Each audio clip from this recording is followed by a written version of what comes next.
Sot përfundon afati ligjor për subjektet politike dhe kandidatët që paraqesin ankesa në panelin zgjedhor për ankesat dhe parashtresat, para se Komisioni Qendror i Zgjedhjeve të vazhdojë me certifikimin e rezultateve të zgjedhjeve të 28 dhjetorit 2025.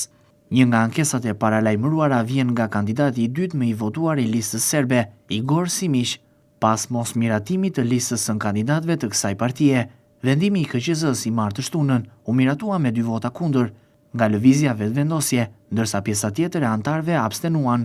Sipas ligjit, PZAP-ja ka 4 ditë për shqyrtimin e ankesave, ndërsa pas vendimit të panelit, palët mund të ankohen në gjykatën supreme brenda 2 ditësh. Bazuar në këto afate, vendimarrja pritet të përfundojë deri në mesin e muajit shkurt. Në këtë kuadër, Komisioni Qendror i Zgjedhjeve kishte bërë të ditur se ankesa mund të dorëzoheshin që nga e shtuna 31 janar 2026 nga ora 11 brenda afatit ligjor prej 48 orëve.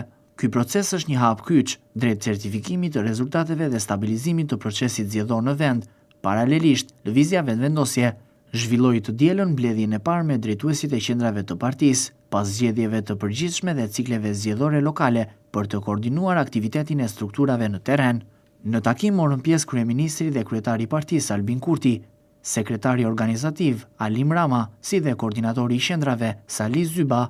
Diskutimet u fokusuan mbi situatën politike aktuale dhe mbi fushatën zgjedhore të lëvizjes vetëvendosje, e cila përfundoi me fitore të thellë, duke siguruar 51.10% të votave dhe 57 ulse në kuvend. Gjithashtu u trajtuan çështje që lidhen me procesin e certifikimit të rezultateve, si dhe përgatitjet për konstituimin e institucioneve të reja, duke synuar një tranzicion të qetë dhe efektiv të mandatit të ri qeverisës. Ky takim shënon një hap të rëndësishëm për konsolidimin e strukturave të lëvizjes vetëvendosje pas procesit zgjedhor dhe për përgatitjen e aktiviteteve politike dhe legjislative të ardhshme.